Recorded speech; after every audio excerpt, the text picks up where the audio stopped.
Good morning children, welcome to the Shivaji Group of Institution online classes. Kids, I am your Hindi teacher. Today I am going to take Hindi language class. बच्चों, पिछली कक्षा में मैंने आपको हिंदी में पाठ 4 पढ़ाया था, समझाया था और उसके अभ्यास का बुक में कराए थे। आज मैं आपको पाठ 4 कॉपी में कराने जा रही हूँ। तो सभी बच्चे अपनी हिंदी लैंग्वेज की कॉपी निकालेंगे, डेट डालेंगे, पाठ संख्या डालेंगे और पाठ का नाम डालेंगे और करना शुरू करेंगे। सबसे पहले हम क्या करेंगे, पाठ 4 संज्ञा डालेंगे और संज्ञा की परिभाषा लिखना स्टार्ट करेंगे। सभी बच्चे परिभाषा हेडिंग है तो थोड़ा इसको उसके नीचे अंडरलाइन करेंगे और लिखेंगे। संज्ञा की परिभाषा क्या है? किसी व्यक्ति, प्राणी, स्थान, वस्तु,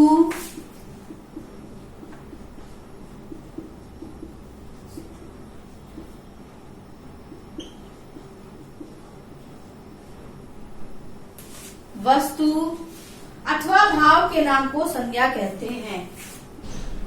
अथवा भाव के नाम को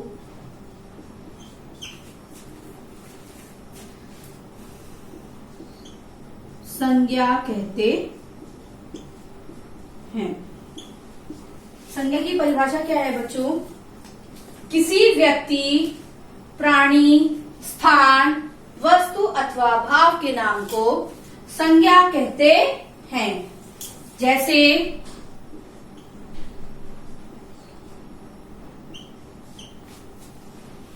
रोहन और मोहन विद्यालय जा रहे हैं।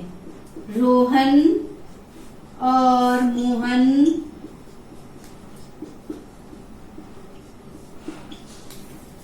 विद्यालय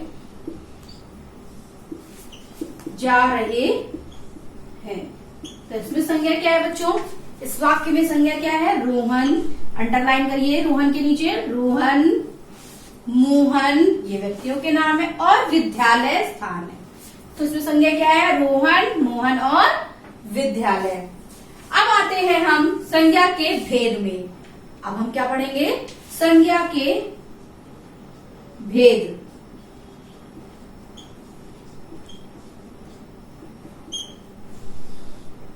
संज्ञा के भेद पढ़ते हैं। संज्ञा के मुख्य 3 भेद हैं।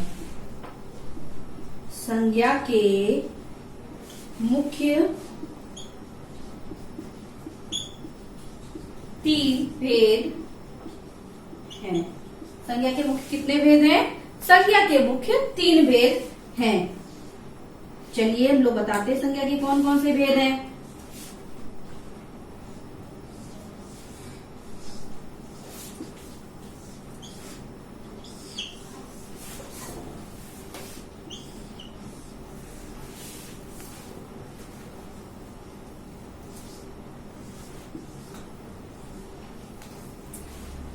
संज्ञा के पहला भेद कौन सा है?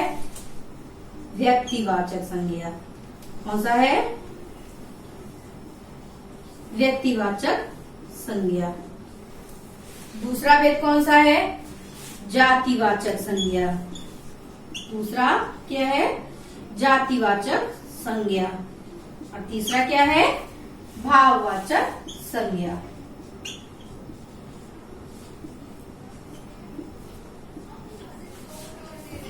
संज्ञा का तीसरा भेद क्या है?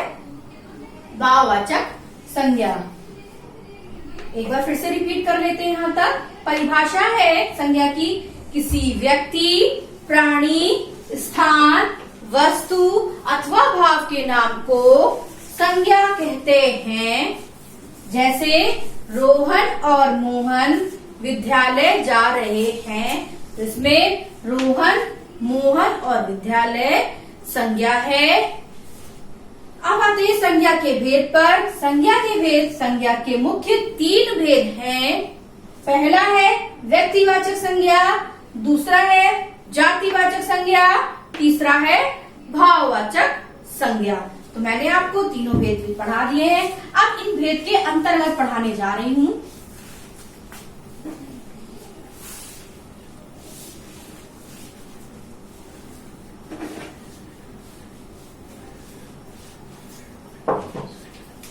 पहला है व्यक्तिवाचक संज्ञा। पहला भेद क्या है? व्यक्तिवाचक संज्ञा।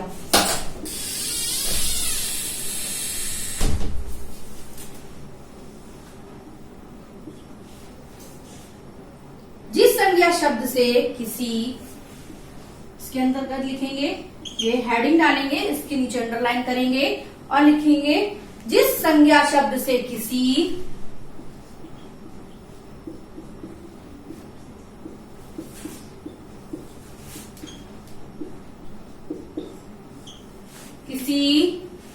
विशेष व्यक्ति, स्थान अथवा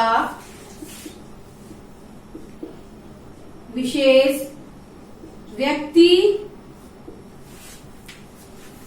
स्थान अथवा वस्तु का बोध हो,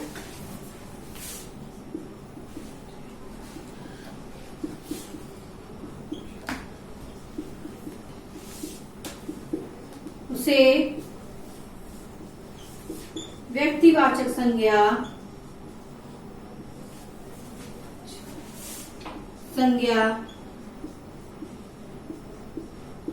कहते हैं। उसे क्या कहते हैं? व्यक्तिवाचक संज्ञा कहते हैं। जैसे इसके उदाहरण है, व्यक्तिवाचक किसे कहते हैं? जिस संज्ञा शब्द से किसी विशेष व्यक्ति, स्थान अथवा वस्तु का बोध हो, उसे व्यक्तिवाचक संज्ञा कहते हैं। उदाहरण है सचिन तेंदुलकर, किसी व्यक्ति विशेष का नाम है।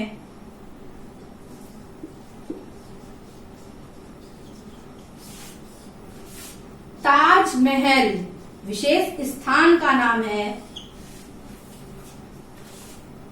रामचरितमानस विशेष पुस्तक का नाम है, आदि।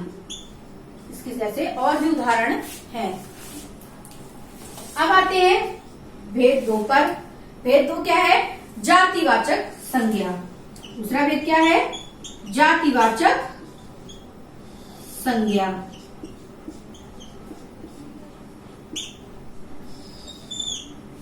जातिवाचक संज्ञा में क्या है? जिस संज्ञा शब्द से किसी वर्ग, जिस संज्ञा शब्द से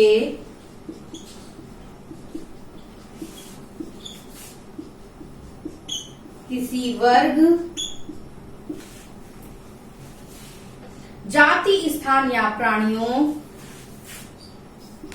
जाति, स्थान या प्राणियों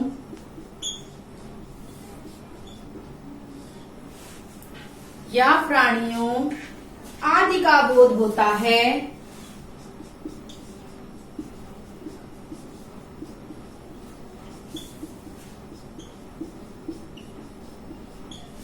आदि का बोध होता है, उसे जातिवाचक संज्ञा कहते हैं।